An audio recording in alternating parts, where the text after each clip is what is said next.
Narito na ang mga trending na kwento sa mundo ng social media. Pilipinas, nasa ika-73 pwesto sa lista ng most powerful passports ngayong 2026. Mga tauhan ng DPWH, todo remedyo sa mga lubak sa Andaya Highway bago ang inspeksyon ni Secretary Dizon. Russian vlogger na namahiya at namerwisyo ng mga Pinoy sa BGC, pinadeport na ng Bureau of Immigration. Pagkatuto ng mga bata sa Pilipinas, patuloy na bumababa ayon sa EDCOM2. Bentahan ng Pokemon cards sa Manhattan nilooban. Tinatayang nasa $300,000 worth ng merchandise, tinangay. At ball girl na himatay sa gitna ng isang laro sa Australian Open dahil sa matinding init.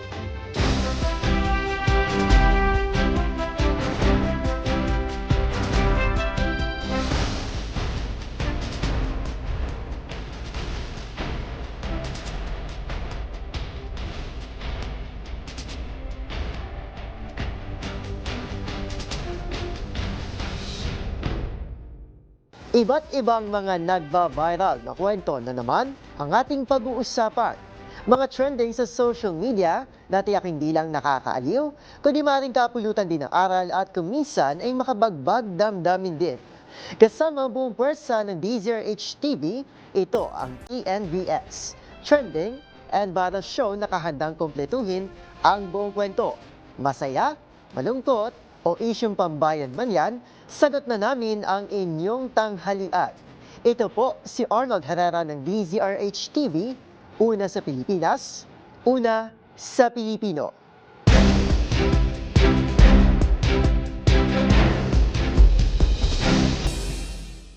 Para sa ating unang trending story ngayong tanghali, para sa mga travel is life, ang mantra, nakapag-book ka na ba ng mga pagbabakasyonan mo this year? Mapalokal man o international.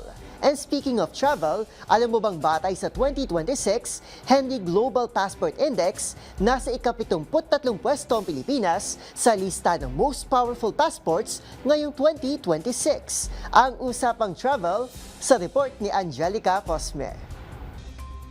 Mula sa ika-75 pwesto last year, nasa 73rd spot na ang Pilipinas sa listahan ng most powerful passport in the world ngayong 2026, batay sa Henley Global Passport Index.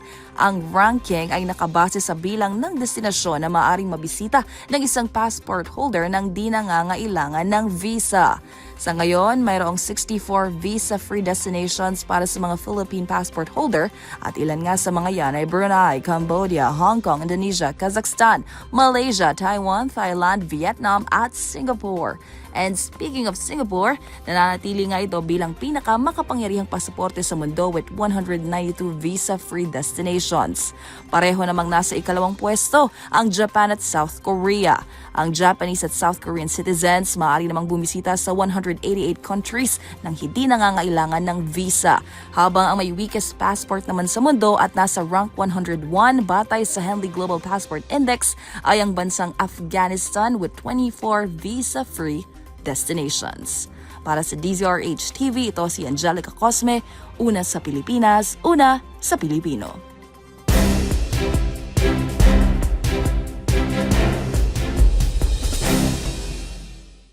Sa ating sunod na viral na kwento, it's giving Pasko. Tila yan ang peg ng mga tauhan ng Department of Public Works and Highways o DPWH sa bahagi ng Andaya Highway sa Camarines Sur.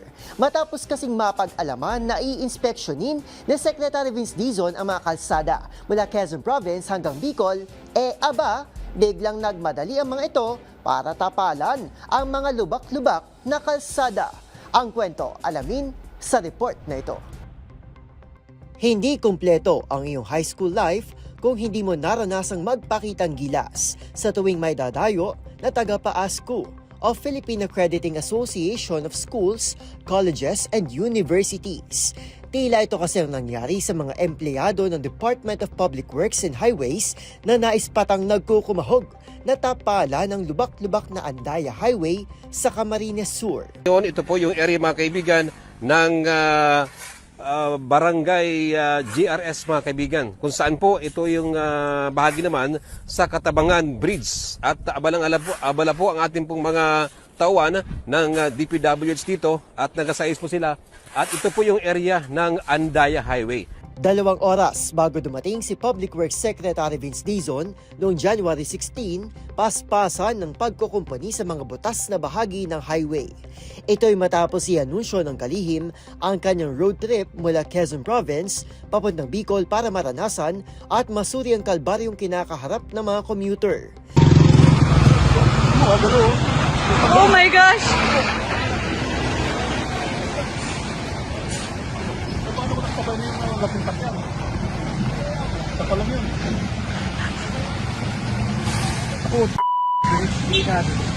Dito tumambad kay Dizon ang mga lubak-lubak na kalsada at mga nagpapatuloy pa ring road projects na matagal na ring dinaraing ng mga residente. Dahil nga sa habang biyahe, kailangan na nilang manirahan doon, mag-boarding house doon. Sabado at Linggo na lang una-uwi.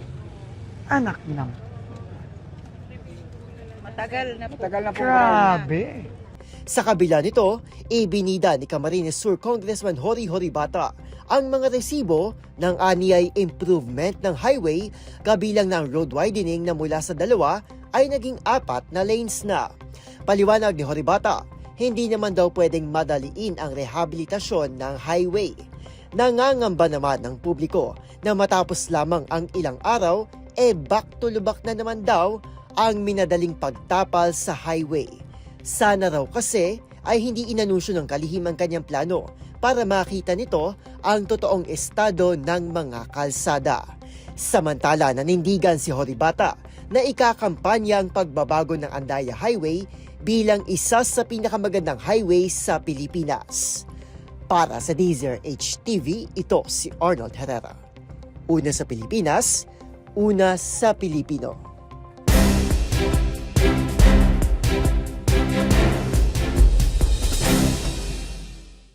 Sa ating sunod na istorya, matapos na makulong ng 9 na buwan, pinadeport na ng Bureau of Immigration ang isang Russian vlogger na si Vitaly Zorovetsky.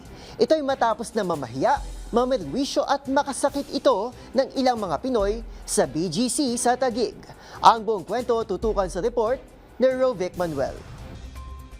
Matapos ang 9 na buwang pagkakakulong, pinadeport na ang Russian vlogger na si Vitaly Zorovetsky, 33 years old. Inaresto ang vlogger dahil sa kanyang prank videos na nag-viral online dahil sa pamamahiya, pambabastos at pamemerwisyo sa ilang mga Pinoy sa BGC sa Taguig na talagang nagpainit sa dugo ng maraming Pilipino. Kinumpirma ni Bureau of Immigration o BI Commissioner Joel Anthony Viado na lumipad na patungong Irkutsk, Russia ang naturang vlogger nitong Sabado, January 17.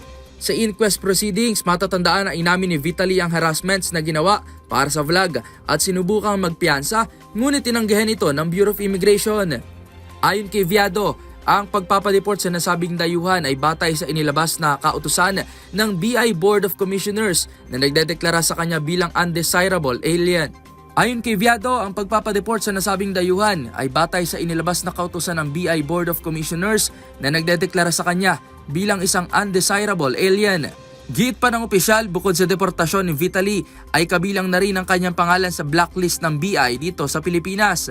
Kasunod dito, maraming netizens naman ang natuwa sa balita na yan na anila, lesson learned. Samantala, nagbabala naman si Viado na welcome sa bansa ang lahat ng mga dayuhan sa anumang bansa galing. Ngunit ang paglabag-aniya ng mga ito sa ating batas ay maituturing na non-negotiable. Para sa DZRH TV, ito si Rovic Manuel. Una sa Pilipinas, una sa Pilipino.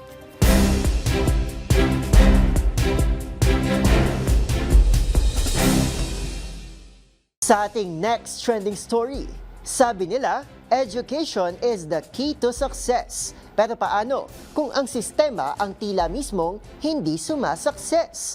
Lumalabas kasi muli sa datos ng Second Congressional Commission on Education na patuloy ang pagbaba ng kakayahan ng mga mag-aaral sa pagkatuto-pagtungtong ng ikatlong baitang. Ang nakababahalang lagay ng ating mga mag-aaral, alamin sa report ni Dustin Bayog. Bumababa ang kakayahan pagdating sa skills at proficiency ng mga mag-aaral pagtungtong nila ng grade 3 hanggang senior high school. Ito ang lumalabas sa datos ng Second Congressional Commission on Education o EDCOM2 ng Department of Education o DepEd mula taong 2023 hanggang 2025. Nakasa dito na 70% sa mga mag-aaral ay hirap pa rin sa foundational skills pagdating na ikatlong baitang. Ilan dito ay ang pagkilala sa mga letra at tunog, pagbabasa ng makaraniwang salita, pagintindi sa mga maikling talataan at ang pagsagot sa mga simpleng number problems. Ayon sa EDCOM, 30% lamang sa mga grade 3 learners ang may tuturing na proficient at highly proficient sa mga nasabing skill set. At mas nakababahala ay mas bumaba pa ito pagdating ng grade 6 kung sa 19% na lamang ang masasabing proficient, habang bumagsak ito sa 1.36% pagsapit ng high school at 0.4% pagdating ng senior high school. Ibig sabihin, 14 sa bawat 1,000 grade 10 students at 4 sa bawat 1,000 grade 12 students lamang ang kaya magpakita ng kakayahan pagdating sa problem solving, communication at data evaluation. Samantala, nakikitang dahilan dito ng EDCOM ay ang bigong pagmaster ng mga mag-aaral sa kanilang mga foundational skills sa kanilang mga unang taong pag-aaral bago sila hirap sa mas mahirap na mga curriculum. Para sa DZRH TV, ito si Dustin Bayog. Una sa Pilipinas, una sa Pilipino.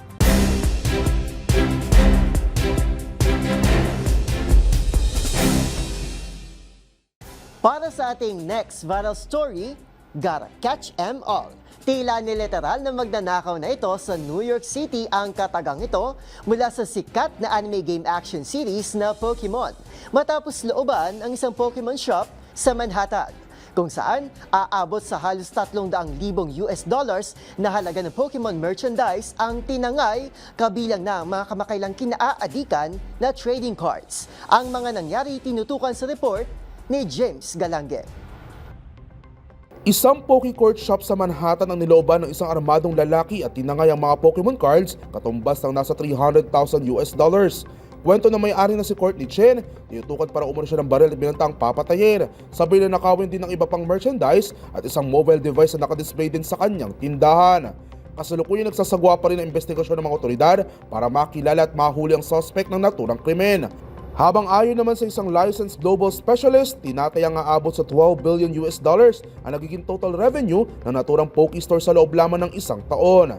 Kamakailan nga lang ay naging trending sa social media ang naging hilig ng ilan sa mga anime fans ang pagkolekta sa mga cards na maaaring may malaking halaga depende sa value ng bawat pabubunot, gaya ng mga itinuturing na rare cards, kung saan sinundan na rin ito na iba pang card collectibles mula sa iba pang sikat na anime series gaya ng One Piece, Dragon Ball, Yu-Gi-Oh! At Demon Slayer. Para sa DZRH TV, ito si James Galange, una sa Pilipinas, una sa Pilipino.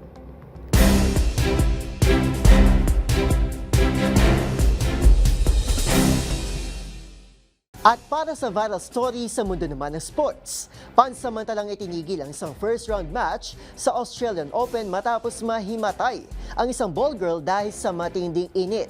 Agad naman tumulong ang mga atletang nakasalang sa laro at nakatanggap ng medical attention ang naturang ball girl. Ang mga pangyayari tinutukan ni Millie Borja.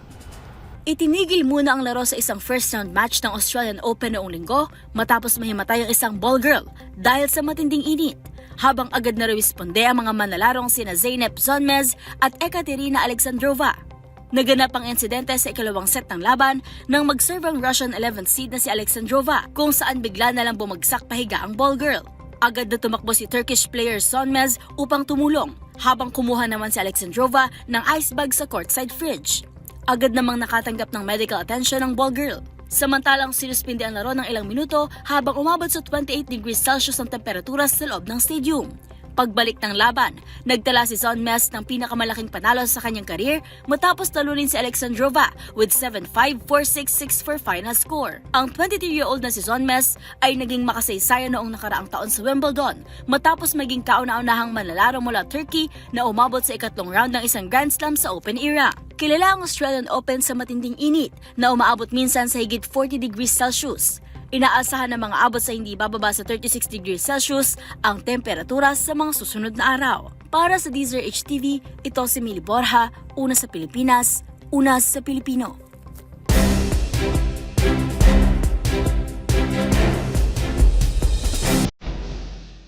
At yan ang mga kwentong kinagiliwan, pinusuan na gumawa ng ingay sa social media. Kung meron din kayo mga katulad na istorya, ay i-share nyo na yan sa ating comment section o di naman kaya ay itag nyo kami sa TikTok at DZRH News. Maraming salamat po sa inyong patuloy na pagtangkilik sa ating programa. Magkita-kita tayo muli bukas para maling himayin Tuklasin at buuin ang mga detalye para kapag nakita mo ang viral video na may nag-share, ikaw na mismo ang magdaragdag ng mga impormasyong nalaman mo sa TNVS, Trending and Viral Show. Muli ito po si Arnold Herrera ng DZRH TV, una sa Pilipinas, una sa Pilipino.